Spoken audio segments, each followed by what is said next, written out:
If you gave 1,000 people a list of adjectives to describe themselves with, and one of the adjectives was happy and another of the adjectives was social, you'd find that those who rated themselves high on happy would also rate themselves high on social, and those who rated themselves low on happy would also rate themselves low on social. And by looking at those patterns of covariation, you can determine what the essential dimensions are of human personality. One of the dimensions is roughly happiness. That's extraversion. Another dimension is neuroticism. It's a negative emotion dimension. So if you ask someone if they're anxious and they score high, say on a scale of 1 to 7, they're also likely to score high on another item that says that they're sad. And it turns out that negative emotions clump together, and so that people who experience more of one negative emotion have a propensity to experience more of all of them. There's another dimension called agreeableness, and agreeable people are self-sacrificing, compassionate, and polite. If you're dealing with an agreeable person, they don't like conflict. They care for other people. If you're dealing with an agreeable person, they're likely to put your concerns ahead of theirs. They're non-competitive and cooperative. It's a dimension where women score more highly than men on agreeableness across cultures, including those cultures where the largest steps have been taken towards producing an egalitarian social circumstance, like Scandinavia. Actually, the gender differences in personality there are larger than they are anywhere else. Another trait is conscientiousness. Conscientiousness is an excellent trait if you want to do well in school and in work, especially if you're a manager and administrator. I can't say we understand a lot about conscientiousness, although it reliably emerges from factor analytic studies of adjective groups across different countries. Conscientious people are diligent, industrious, and orderly. Their orderliness tilts them towards political conservatism, by the way, because it turns out that your inbuilt temperament, your inbuilt personality, which constitutes a set of filters through which you view the world, also alters the manner in which you process information and influences the way that you vote. And so you might say, and I do believe that this is true, we've been doing a lot of research on this as of late, the more accurate a measure you take of someone's political beliefs, the more you find that personality is what's predicting them. And I think that's a reasonable thing to think about, because you have to figure out ways of simplifying the world, right? Because you just can't do everything. And so people are specialized. They have specialized niches that they occupy. You could think about them as social niches. Like a niche is a place where your particular skills would serve to maintain you. And so if you're extroverted, you're going to look for a social niche because you like to be around people. And if you're introverted, you're going to spend much more time on your own. And so if you're an introverted person, for example, you're going to want a job where you're not selling and where you're not surrounded by groups of people who are making social demands on you all the time, because it'll wear you out. Whereas if you're extroverted, that's just exactly what you want. And so the extrovert sees the world as a place of social opportunity, and the introvert sees the world as a place to retreat from and spend time alone. And it turns out that both of those modes of being are valid. The issue, at least to some degree, is whether or not you're fortunate enough to match your temperament with the demands of the environment, and I suppose also whether you're fortunate enough so that you're born in an era where there actually is a niche for your particular temperament, because it isn't necessarily the case that that will be the case. Imagine that all of these temperamental dimensions vary because of evolutionary pressure, right? So there's a distribution of extroversion, a normal distribution. Most people are somewhere in the middle, and then as you go out towards the extremes, there are fewer and fewer people. And what that means is that on average, across large spans of time, there have been environments that match every single position on that distribution, with most of the environments matching the center, because otherwise we wouldn't have evolved that way. And so sometimes being really extroverted is going to work well for you in a minority of environments, a minority of niches, and sometimes it's just going to be a catastrophe. I suspect, for example, that if you live in a tyrannical society where any sign of personally oriented activity is likely to get you in trouble, that being extroverted and low in neuroticism wouldn't be a very good idea, because you're going to be mouthy and happy and saying a lot of things, unable to keep your thoughts to yourself, and you're going to be relatively fearless. Now, I don't know that for sure, because we haven't done the studies that precisely match temperamental proclivity to environmental demand, but you get what I mean. So conscientious people, anyways, conscientious people are industrious and orderly. We know a little bit about orderliness.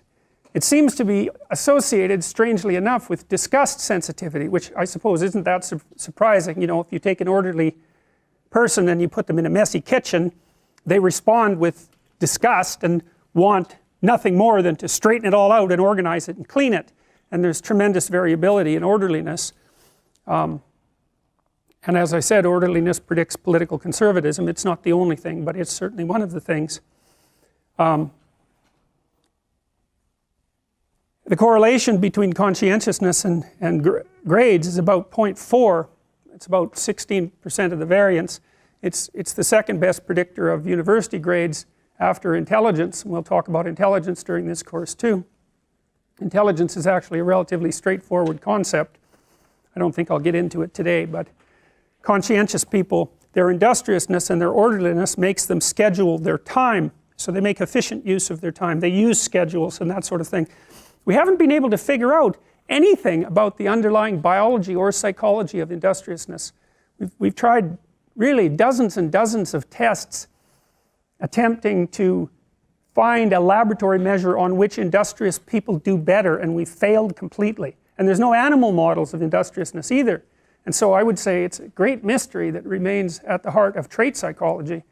And maybe it's a human specific category, you know. I mean, you can think of sled dogs maybe of being industrious, and maybe sheep dogs and animals that work like that, but of course they've been trained by human beings. So, but it isn't obvious that animals are industrious the same way we are. I mean, industriousness involves sacrificing the present for the future, something like that. And it seems like you have to be able to conceptualize time in order to sacrifice the present for the future.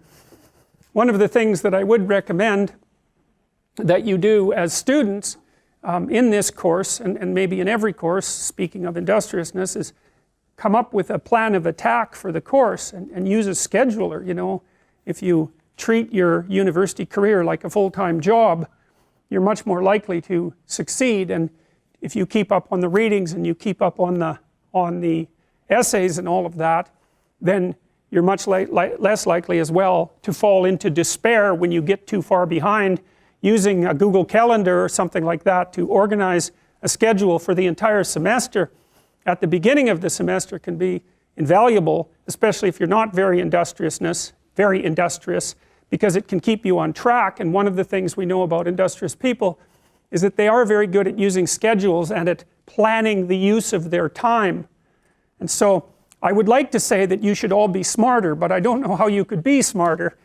We don't know anything about how to improve intelligence, and I suppose we don't really know anything about how to improve industriousness either, but I can tell you that people who are industrious come up with a strategy for solving the problem that's ahead of them, and then they do whatever they can to stick to the strategy. And so, for example, if you sat down today or tomorrow for a couple of hours, 3 hours, and you filled in a Google Calendar, whatever you happen to use, with a strategy for studying, and a list of when all your assignments are due and all of that, and when you're going to sit down and study, then you won't be in a position where you have to cram for 10 hours a day hopelessly right before, you know, an important exam. It's also a very ineffective way of studying, by the way. I mean, first of all, people who cram for 10 hours say they're studying for 10 hours, but they rarely are because, well, I can't study for 10 hours. I don't have the power of concentration that would enable me to do that for that prolonged period of time. I can manage about 3 hours of intense intellectual activity before I'm pretty done. And it's also the case that if you study and then sleep and then study and then sleep and then study and then sleep, you space it out, then you're much more likely to remember. It's also much more likely that you're much more likely to remember if you try to recall the material, and so highlighting and that sort of thing isn't very useful, but reading, closing the book, summarizing what you've read without opening the damn book, that's useful. And the reason for that is that you're practicing remembering, and that's what you have to practice. If you're practicing memorization, you have to practice remembering. You don't just go over the thing over and over. That'll help you with recognition memory, but it won't help you with recall memory. Anyways, the last trait is openness. Openness is a creativity trait. It's also associated with intelligence, in that intelligent people, and I'm speaking technically of IQ, tend to be higher and tend to be more creative, which is hardly surprising. Creative people are more likely to be liberal politically, by the way. They like novelty, they like aesthetics, they like fiction, they like movies, they like art, they like poetry. There's something about them that grants them an aesthetic sensitivity, and that's an inbuilt trait. And it's not the case, by the way, that everyone's creative. In fact, far from it. We've used the Creative Achievement Questionnaire to measure people's creativity. I'll talk to you about that later in the class.